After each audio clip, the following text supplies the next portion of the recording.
প্রকৃত শিক্ষা ব্যক্তিকে কেবল বুদ্ধিগতভাবে নয়, নৈতিকভাবেও শক্তিশালী করে। সেইভাবে পড়ালেখা করো যাতে তোমার স্কুল থেকে তোমাকে একদিন প্রধান অতিথি হিসেবে নিমন্ত্রণ করে। শিক্ষা শেকড়ের স্বাদ তেতো হলেও এর ফল মিষ্টি। শিক্ষা জীবনের প্রস্তুতি নয়, শিক্ষাই জীবন।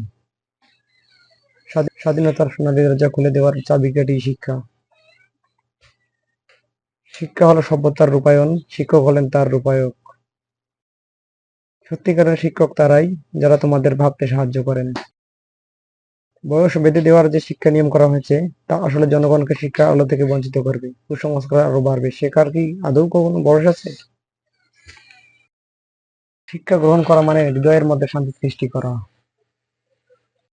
যে অন্যদের জানে সে শিক্ষিত, কিন্তু জ্ঞানী হলো সেই ব্যক্তি যে নিজেকে জানে। জ্ঞান ছাড়া শিক্ষা কোনো কাজেই আসে না।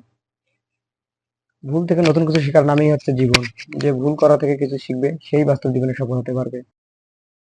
সম্মান জিনিসটা অনেকটা আয়নার মতো, আপনি যতটুকু দিবেন ঠিক ততটুকুই পাবেন। ভিডিওটি ভালো লাগলে লাইক এবং শেয়ার করবেন।